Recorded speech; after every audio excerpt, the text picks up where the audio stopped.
ஆண்டாள் திவ்ய திருவடிகளே சரணம். நீலாதுங்கஸ்தனகிரிதடீ சுதமுத்போத்யரிஷ்யம் பாரார்த்தியம் ஸ்வம் श्रुतिशतशिरसिद्धमध्यापयन्ति स्वोच्छिष्टायां स्रजनिगलितं या बलात्कृत्य भुङ्क्ते गोदा तस्यै नम इदमिदं भूय एवास्तु भूयः. ఆండాళ్ దివ్య తిరువళిகளே శరణం. తిరుప్పావై పాసురముల మాలికలో 4వ పాసురాన్ని మనం ఈరోజు అనుసంధానం చేసుకుందాం. 1, 2, 3 పాసురాల్లో భగవత్ తత్వాన్ని గురించి చెప్తూ ఆ నారాయణుడే మనకే అంటూ నారాయణ తత్వాన్ని మనకి అందజేసింది ఆండాళ్ తల్లి. అయితే ఎక్కడో పర వైకుంఠంలో ఉండేటటువంటి వాసుదేవుడిగా మనకి అందనటువంటి ఆ నారాయణుడు 2వ పాసురంలో వ్యూహ వాసుదేవునిగా ఉంటాడు. అంటే మన కోసం వ్యూహాల్ని రచిస్తూ ఉంటాడు. ఆ వ్యూహాల్ని రచించేటటువంటి స్వామి 3వ పాసురంలో వామమూర్తిగా ఒక అవతారాన్ని ధరించి వచ్చాడు స్వామి అని 3వ పాసురంలో చెప్పింది. ఇక 4వ పాసురంలో మనం వామనమూర్తిని కూడా చూడలేకపోయాం కదా. కాబట్టి ఈ ప్రకృతిలో ప్రతి ఒక్క దైవశక్తిగా ఇమిడి ఉన్నాడు భగవంతుడు అని చెబుతూ పర్జన్యుణ్ణి ఉదాహరణగా తీసుకొని చెబుతుంది మన ఆండాళ్ తల్లి. నారాయణుడంటే ఎవరండి? నారాహ అయనం యస్య సహ నారాయణ. నారములలోనూ అయనములలోనూ ఉండేటటువంటి వాడు. నరములంటే ఏమిటండి? ప్రతి ఒక్క జీవాత్మ. ఆ జీవాత్మ అందలి తత్వంగా మూలతత్వంగా దాగి ఉండి మరలా వీటన్నిటినీ కూడా తనలో ఐక్యం చేసుకునేటటువంటి వాడు నారాయణుడు.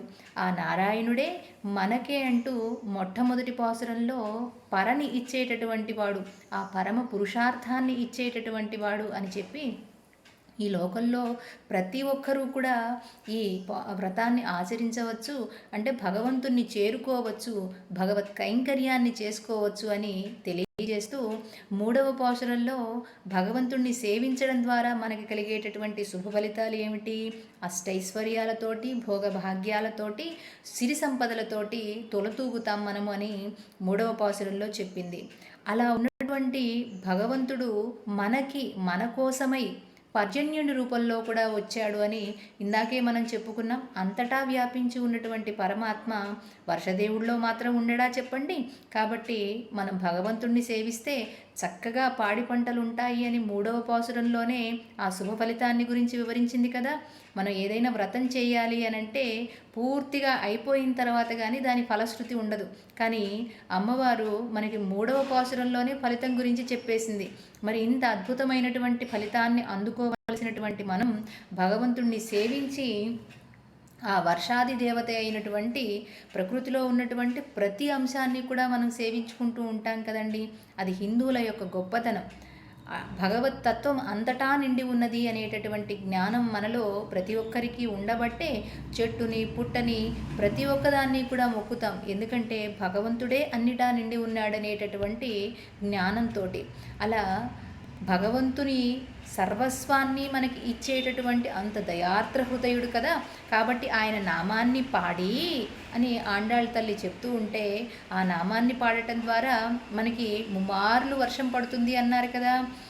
అయితే ఈ ప్రకృతిలో ఉన్నటువంటి తత్వాన్ని ఉదాహరణగా చెబుతూ పర్జన్యుడు అంటే వర్షాది దేవత.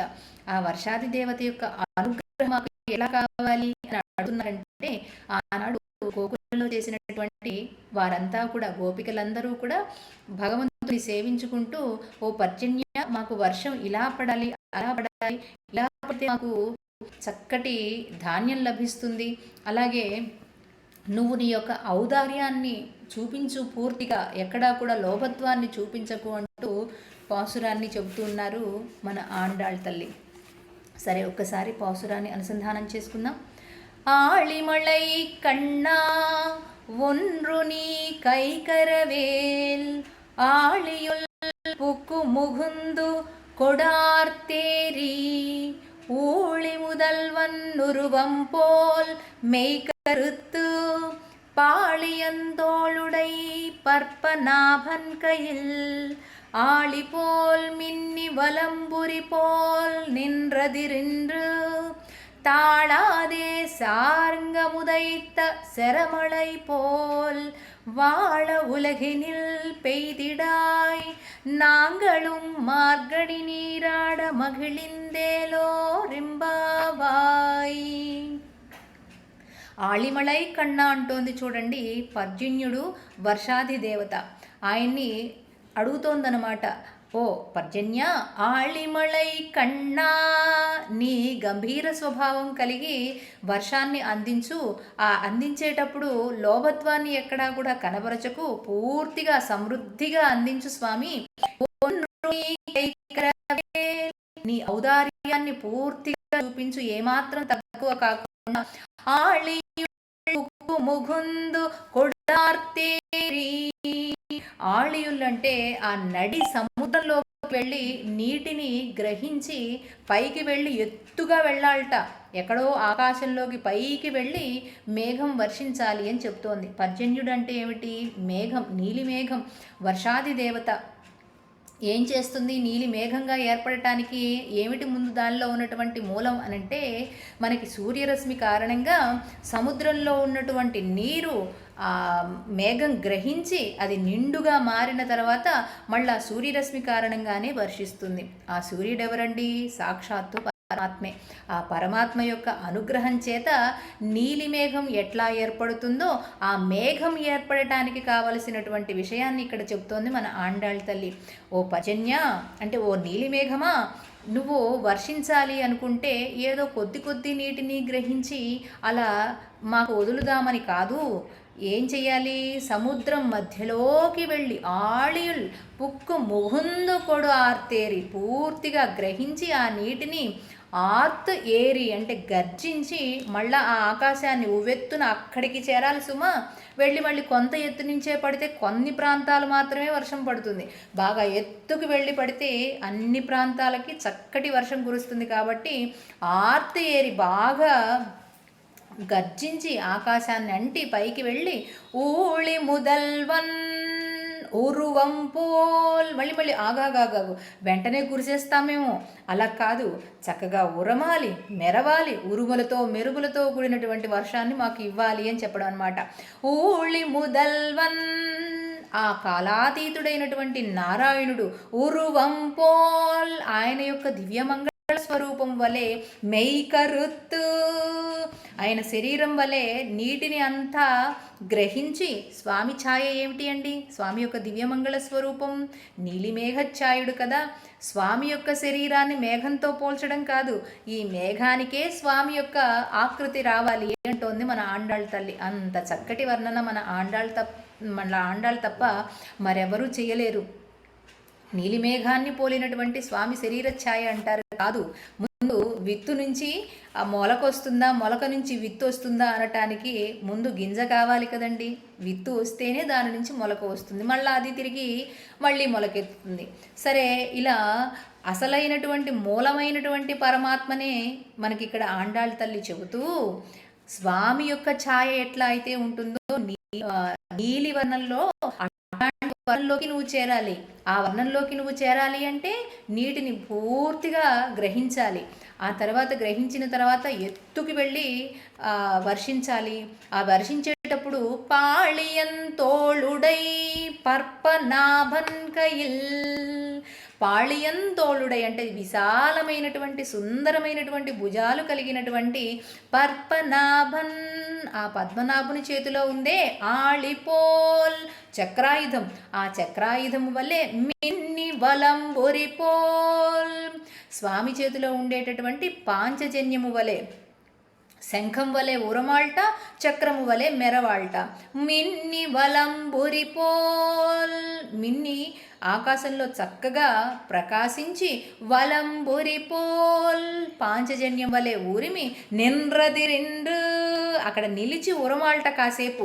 ఊరిమిన తర్వాత మెరిసిన తర్వాత అప్పుడు ఆ తర్వాత మళ్ళీ స్వామి యొక్క శాంఖం నుంచి వచ్చేటటువంటి బాణాల వర్షము వలె శాంగముదై శరమళైపోల్, స్వామి చేతిలో ఉంటుందే శాంఖము అనేటటువంటి ధనస్సు, ఆ ధనస్సును పోలినట్లుగా, అంటే అంత విత్సలవిడిగా అనమాట, విస్తృతంగా.